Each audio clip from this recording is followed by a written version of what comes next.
All right.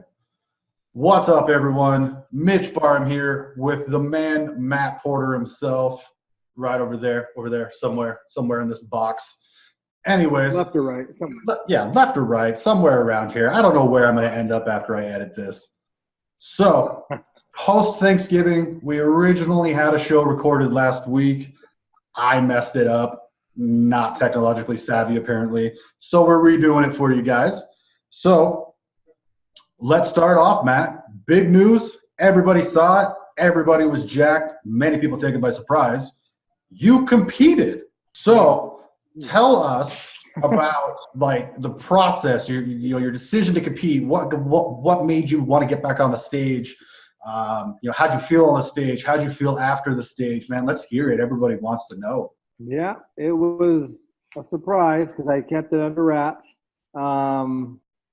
Basically, I planned on competing in my head internally. I made the decision around before the Olympia because everyone knows I always diet year round constantly, but I started getting gradually in better and better shape. I'd post videos on Instagram posing and different pictures. I was doing DEXA scans to get my body fat tested, different experiments with certain compounds and kind of being really open about everything like I always am. So it sparked my interest around Olympia time because we were doing a photo shoot for MPA Supps.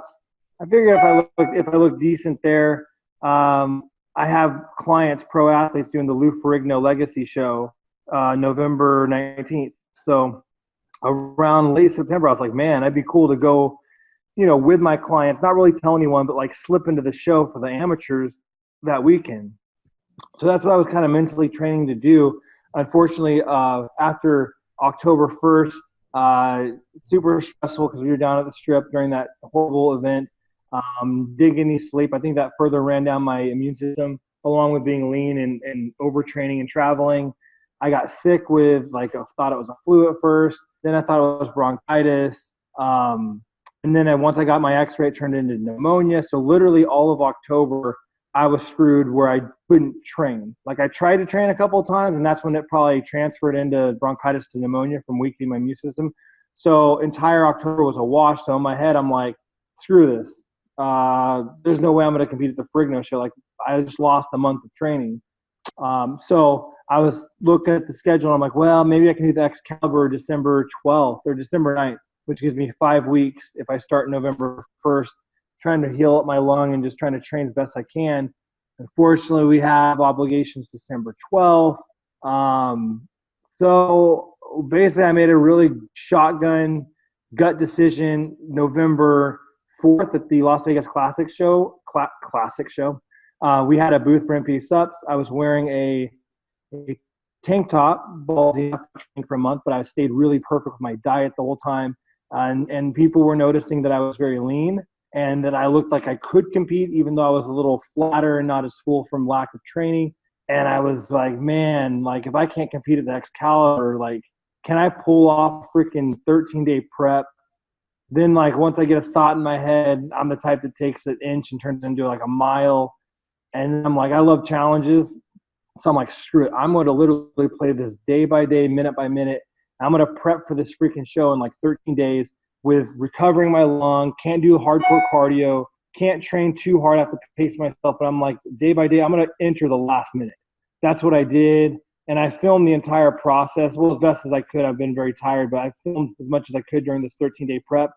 And basically, it was literally down the wire. I signed up the day before. So I literally paid right there on the spot for tanning, everything. And it was interesting because I anticipated a smaller show as I researched in the past. And it was I was thinking maybe 5 guys in the heavyweights, maybe 6, 7, one call out, go through some quarter turns, hit some poses, wham, bam, we're done. Not going to be sweating or panting or breathing too hard is what I thought. So I get there, man, and, I'm like, talk to the expediter, whoever was doing the check-ins. I'm like, hey, so how many heavyweights are signed up? This is after I paid. He's like, oh, it looks like 15. And I was just like, what the hell am I getting myself into? But I'm like, oh, my God, 24 hours out, I got to go through with this. So then I got really nervous, and my nerves were messed up because then right after the check-in, I had to watch all my pro athletes that Saturday and scream for them and be on my feet all day. So it worked out okay. I went through with it, obviously, and it turned out awesome. Where in the prejudging, I was placed in center. And I tell you what, though, with anything but a wham bam in and out, because they worked the crap out of us. And that's when my lung was tested, and I was literally just gasping. I was struggling. I couldn't pose that well, but I was fighting it as hard as I could. So I don't think any people could really notice it too badly. When I got off that stage, I was literally so gassed, Mitch. It was like, I hate to use the words excruciating or agonizing, but that's what I was in agonizing pain.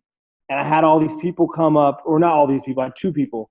Last minute, I called my client friend Randy, who literally went to the Oregon Ducks game on Saturday night with his daughter and flew in first plane at Sunday a.m. to watch the prejudging, like for me only. So I'm trying to socialize and spend time with him. I'm hurting. I had another friend drive like 5 hours just to see the event. So it's like, not trying to be rude to these guys, but I'm like, guys, I don't feel good. Like, I need to go back to the room and rest. Went back to the room, couldn't calm down the lung, took a hot shower. Like, I'm literally tossing, turning. It's like a nonstop chronic pulsing. Like, it won't stop. And Rachel's like, you can not go to the night show and be fine. You already accomplished what you need to accomplish. Health first. And obviously, I'm like, yeah, I promise you, if I don't feel good, like this is bad. I'm not going to do the night show. I was already in center, and it looked like I was headed to win or be top two. So that was enough. And I was able to tough it out, and I got a little better at night. I won my class, and then I was battling out for the overall, and I ended up coming out short. I know the middleweight won. He won, and fair call as far as I'm concerned. I'm the first one to admit I'm overly harsh on my body.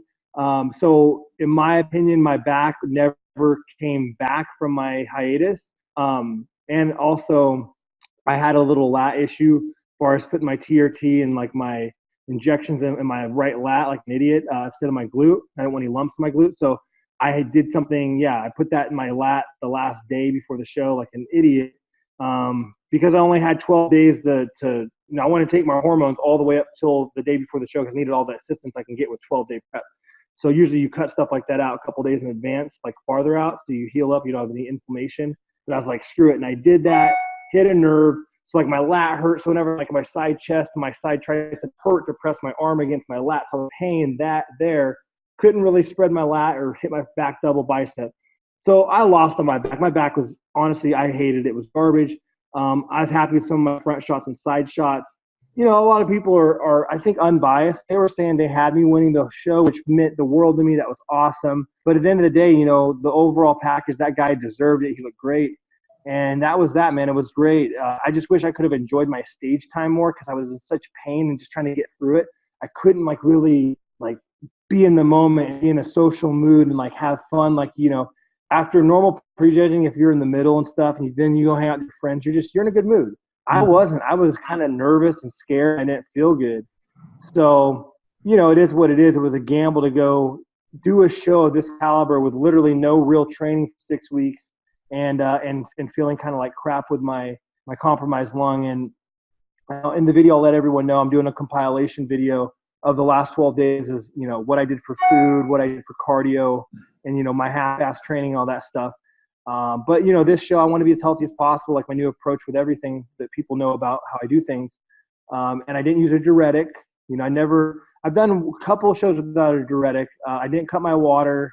I kept everything healthy and hydrated. So that's another reason maybe I could have been drier, obviously, if I took a prescription diuretic. But once again, that would have been a very stupid decision on top of a compromised lung with prior pneumonia.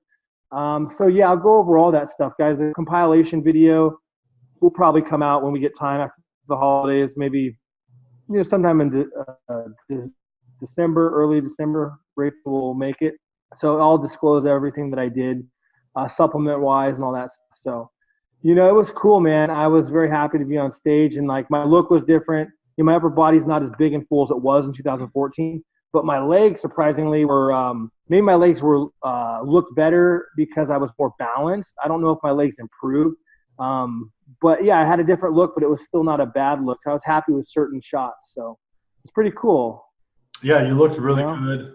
For a guy who hasn't been on stage in 2 years, pretty good. 3 years, pretty good. Not bad. 3 years? Yeah, I mean, I had no clue. 3 years? Yeah, 2014. So yeah, it was 3 years exactly because I competed at the Nationals 2014 in November. So it was 3 years, like to the date actually. Yeah, it was the day of the weekend of Nationals.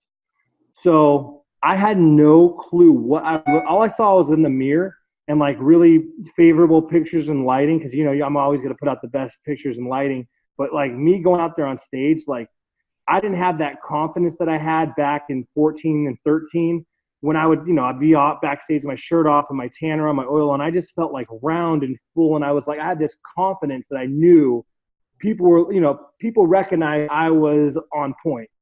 I didn't know, like I was even nervous when I post. People said I was always looking down at my legs and like looking down. I just wasn't sure what I was bringing. So it's almost like I felt like like a real novice again. So it was interesting.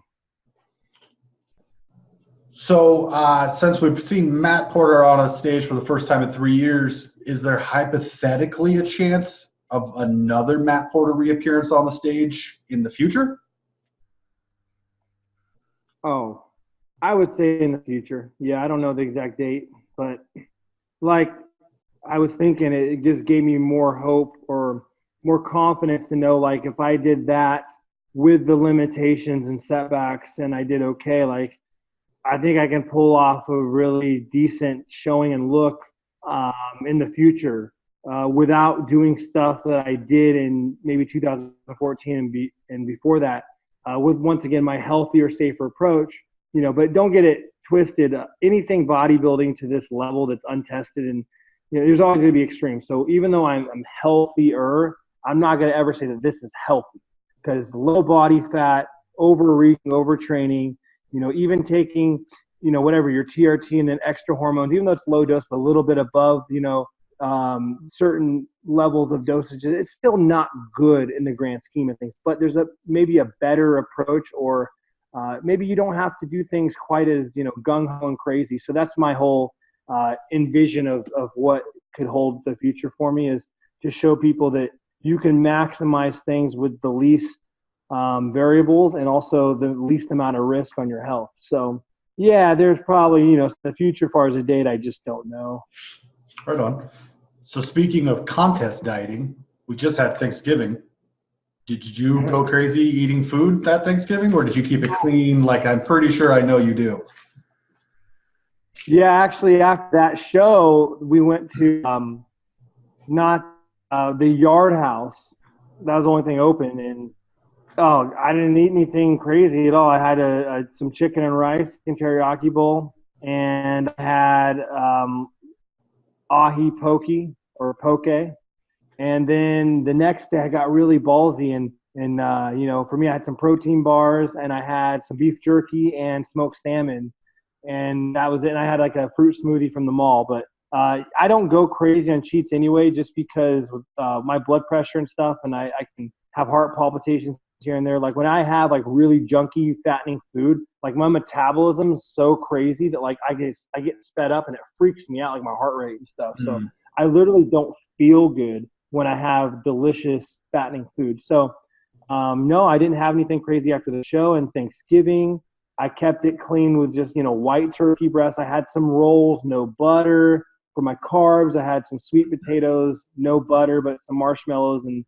whatever. But yeah, real basic and clean. I didn't have any pie or dessert. It's just the way I'm wired. More power to people to enjoy themselves. That's just my personal thing. I don't have anything, just the way I choose to do things. I might be extreme or over the top, and that's fine. But yeah, it's just the way I do things. Yeah, it's not extreme. It's called dedication. Couple of words you could say, but you're extremely dedicated over there. So you ready to roll into some good old Q&A? Yes, sir. Let's do it. All right. So just a reminder for everybody, every week I put up a post on our MPA Facebook page, as well as Matt shares it to his Facebook page. Post up any questions, diet, training, supplements. We'll try to answer as many as we can. We got to keep these short. So I'll jump right into the first question.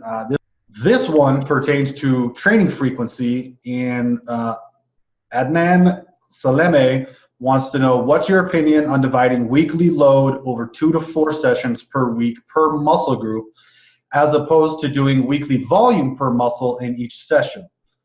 Is it true that 8 sets of chest 3 times a week would result in less growth than 24 sets in one session because there wasn't enough homeostasis disruption in each session for in each session for the more frequency style? So either high volume, infrequent, or low volume, frequent. I think that's something every individual is going to have to play with. And I always recommend people do like a program for 6 to 12 weeks at least and see kind of what your recovering capabilities are, what your supplementation is, your nutrition. All these variables are going to play. Now, I kind of like the high frequency, lower volume because you don't really overreach as much. You don't have that propensity to do that, and you're hitting the muscle more times per week. But some people do really well with volume training, and they really have great central nervous system. They can withstand, that crazy volume of stress. So I would definitely experiment with it, like literally give it a good 8 to 12 weeks, record things, journal it, and keep the nutrition, everything pretty stapled, just so you have controlled variables. But yeah, it's one of those things, guys, you're just gonna have to experiment with. Some people just genetically respond to different stimulus, to different movements as far as like high reps, low reps, all that stuff. So it's I think both are very good options. I've done both. I like somewhere in the middle where I do like some volume but frequency. So I'll train a muscle maybe twice a week and not three times a week. So that's for me as far as back and leg like that. So yeah, and then you also got to train instinctively, because sometimes you got to make audible decisions, cut yourself short on certain reps, not push it, not do train failure, not do drop sets. Certain days you don't have the adequate sleep and all that stuff. So training is so individual and instinctive too at the same time. Nice. Oscar Tavar is asking about HRT. Mm-hmm. So he says that in one of your videos, you mentioned that you were doing your HRT in 3 shots a week instead of just 1 in order to have your blood levels steady and less side effects and avoiding having to take Clomid. Should everyone do that, or what about people prone to gyno, or would you recommend that to other people? Absolutely. I think regular general practitioners are outdated with endocrinology because they're not specialists. So if you get lucky and get a prescription for testosterone replacement therapy or hormone replacement therapy through a general practitioner, they're going to tell you to take a 200 or 100 milligram shot every 2 weeks. Okay, and then you peaks and valleys with your blood levels, and then you prescribe a stipionate ester, which 7 to 8 day half-life. So you're doing more harm as far as your mentality whenever you peak and then you dip, because you go from a really, really high, exogenous testosterone to a low, and then you get like moody, you have more aromatization where you're more prone to aromatize the estrogen. You can actually, nut up and be a little bit of an annoyance and pin yourself or inject yourself more frequently. That's much more beneficial for hormone stability. So yeah, 2 times a week is good, like a Monday, Thursday, whatever you want to split it up. 3 times better. And then I got really annoying one time, and I did like subcutaneous shots 5 days a week out of my 200 milligrams with like whatever it was, 40 milligrams or whatever in small little doses in an insulin syringe. But I arrived back at the 3 times a week, and it works really well for my total testosterone level. My estrogen stays within range, within 20 to 50. So yeah, everything's good. I would recommend if you can do it more freely. All right, well, there you go. More can be better, and sometimes you just get to feel like a pincushion. So Bill Christman would like to know, what are some things, info, advice, what have you, that you wished you had known from the start of your bodybuilding coaching career that would have saved you a lot of trial and error and setbacks and time? Yeah. I've done so much with different diet approaches and training and supplements that I'm really thankful for what I've done, because it helped me be a better coach. so I have more knowledge and trial and error experience. For my own personal plight, for my own bodybuilding endeavors, I competed too much. I competed way too frequently, so I never had an adequate off season to accrue new tissue and to change my physique to the stage and bring a much different package. From 2004 to 2011 or 2010, it's like 7 years. I just didn't make the changes I needed to because I would compete literally for 5 shows in a year or 5 shows in a season. I would stay lean and shredded for like 5 to 6 months going from show to show because I'd always have to win an overall or go out on a good note is what I like to call it. And I would try and experiment with, carb ups and water manipulation, all that stuff. So I would definitely have not competed so much for my own personal plight to be the best bodybuilder I could be. I would have saved a lot of time, but I would have lost maybe a lot of experience too as far as doing the intricate things that I do with people as far as peaking them and all that stuff, but gained a lot of knowledge too. Other than that, certain things with supplementation, I would have started a little earlier with certain compounds and, done a little things different in that regard. But yeah, all in all, I'm pretty happy with kind of the approach that I had. So last question is from Nick Kohlmeyer. Nick is asking, or actually Nick says, I have been using 5 reps by 5 sets for my squat, deadlift, and bench press to gain strength. I've been able to add over 100 pounds to my squat and deadlift, and I'm still increasing the weight each week with both exercises. But with my bench press, I got up to 5 by 5 with 250 pounds, but I can't get it past that point. Last question is from Nick Kohlmeyer. Nick is saying, I have been using 5 reps by 5 sets for my squat, deadlift, and bench press to gain strength. He's been able to add over 100 pounds to his squat and deadlift, and he's still increasing the weight each week on both those exercises. But his bench press, he got up to 5 by 5 with 250 pounds, but he can't get any further than that. He says his chest has always been the hardest area to grow, so he was wondering what should he do next to stimulate growth and increase strength in his pecs. Yeah, first of all, congrats on your squat strength improvement. 100 pounds on squat and deadlift, that's amazing.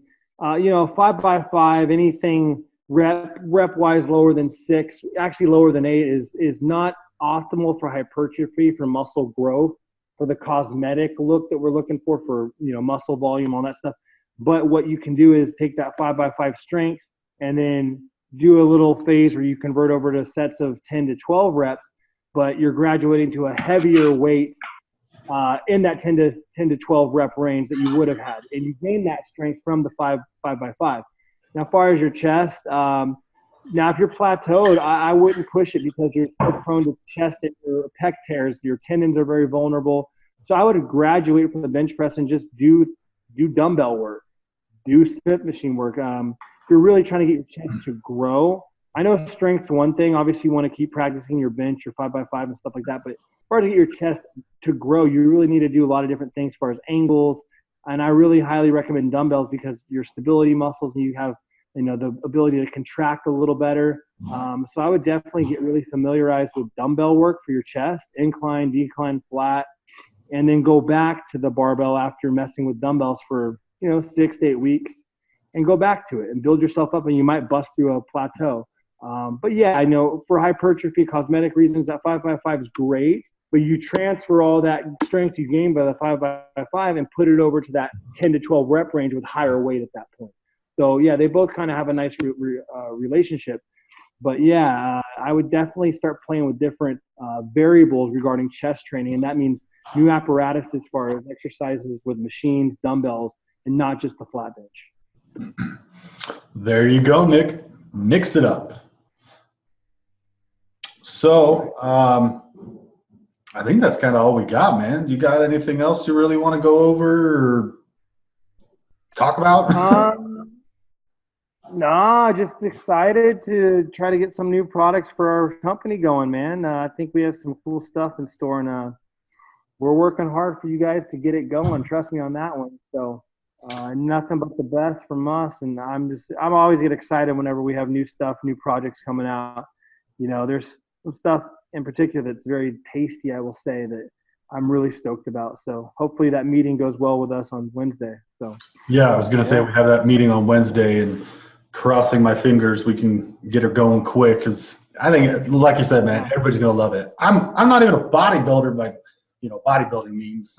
I call myself a normie, and I loved it. Like, the samples you sent up were great. MPA Supps, the home of unique and novel. Very novel. That's the key word, man. That's qualified novels, like the word. Yeah. All right, guys. So episode 2, I believe this is a wrap. I'll get this up in the next few days. Obviously, you'll see it and you'll hear me say that and think, what the hell? Then I'll get the post going for next week's video to get some questions for you guys. Matt will share it to his page, and we will get episode 3 out. Look forward to it. As always, Matt, it's been a pleasure, man. Enjoy the rest of your day. Tell Smokey and Rachel I said hey. Yes, sir. We will. All right. Talk to you later.